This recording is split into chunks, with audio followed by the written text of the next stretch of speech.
Assalamualaikum warahmatullahi wabarakatuh. Shalom, salam sejahtera bagi kita semua.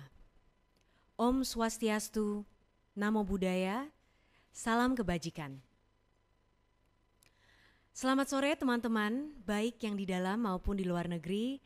Semoga kita selalu dalam keadaan yang sehat dan bersemangat. Saya Maudia Yunda hari ini hadir untuk menyampaikan beberapa informasi menarik dari rangkaian kegiatan presidensi G20 Indonesia. Kemarin, Kamis 21 April 2022, bertepatan dengan Hari Kartini. Sebagai penghormatan kepada Ibu Kartini, kita mengingat sosoknya yang kritis, aktif, berani. Bukan hanya itu, perjuangannya membuka akses pendidikan dan kehidupan yang layak bagi perempuan, mendapatkan tempat penting di dalam hati dan pikiran semua perempuan Indonesia. Perjuangan Ibu Kartini sudah lebih dari 1 abad, tapi masih sangat relevan sampai sekarang. Dan kita harus ingat, isu kesetaraan gender bukan semata isu perempuan saja. Kita semua, perempuan, laki-laki, berbagai organisasi dan institusi di Indonesia harus terus berkomitmen untuk meneruskan perjuangannya. Kesetaraan gender adalah masalah yang nyata dan serius. Perempuan memiliki potensi yang sangat besar, tapi masih banyak ketimpangan dalam berbagai dimensi. Mau itu support, akses, kesempatan, yang menjadikan kontribusinya tidak optimal. Salah satu implikasinya, jumlah angkatan kerja perempuan terpaut 25% lebih rendah dari laki-laki. Mari kita bahas satu contoh di sektor kesehatan. WHO melaporkan bahwa 70% pekerja medis di era pandemi didominasi perempuan. Tapi masih sangat sedikit yang ada di posisi pimpinan. Dan ini tidak hanya dalam dunia medis. Hal yang sama terjadi di berbagai sektor.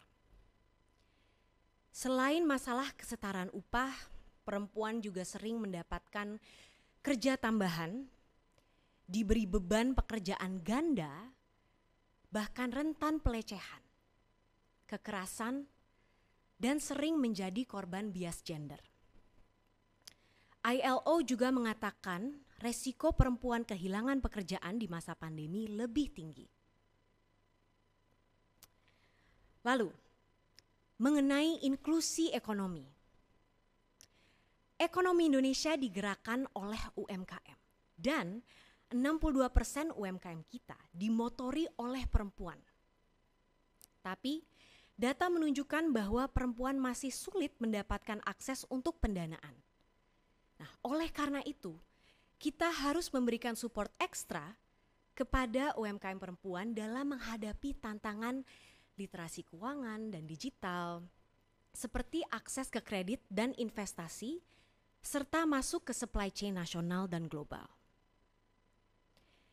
Dan bukan hanya itu, masalah gender adalah isu yang sistemik.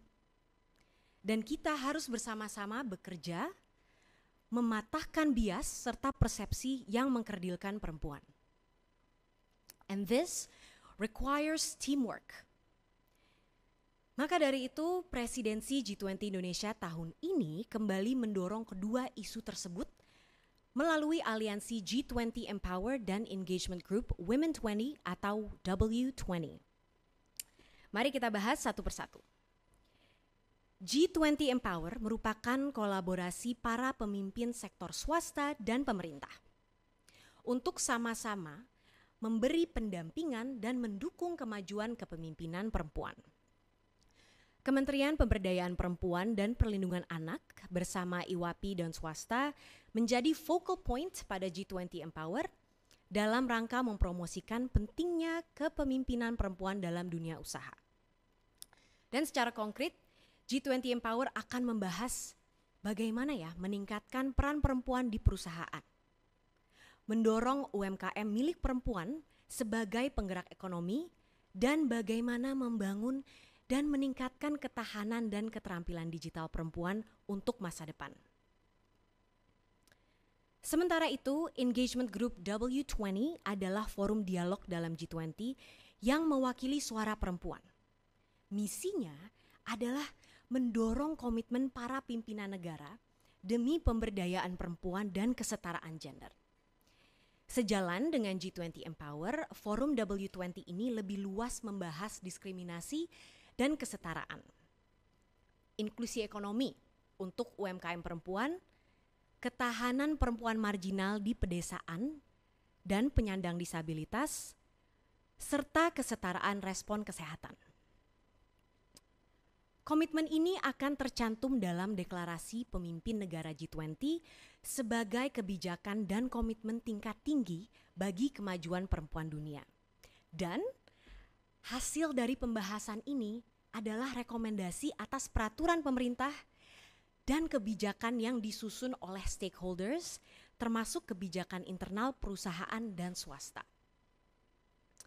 Teman-teman, pertemuan G20 Empower dan Engagement Group W20 sudah terlaksana dan masih akan terus berlangsung di bulan-bulan yang akan datang dan di berbagai tempat di Indonesia, termasuk konferensi tingkat tinggi W20 atau W20 Summit yang akan berlangsung di Danau Toba, Sumatera Utara pada bulan Juli 2022. Rangkaian pembahasan isu pemberdayaan perempuan dalam presidensi Indonesia, baik yang dilakukan oleh G20 Empower maupun W20, akan berujung dengan dilaksanakannya Ministerial Conference on Women Empowerment di Bali pada 29 Agustus sampai 2 September 2022 dan akan dikoordinasikan oleh Kementerian Pemberdayaan Perempuan dan Perlindungan Anak. Mari kita berpartisipasi dan mendukung berbagai diskusi ini. Yuk kita berperan aktif untuk melanjutkan perjuangan Ibu Kartini demi kesetaraan gender agar perempuan Indonesia bisa semakin berdaya. Wassalamualaikum warahmatullahi wabarakatuh. Rahayu. Om Shanti Shanti Shanti Om. Semoga Tuhan memberkati kita semua.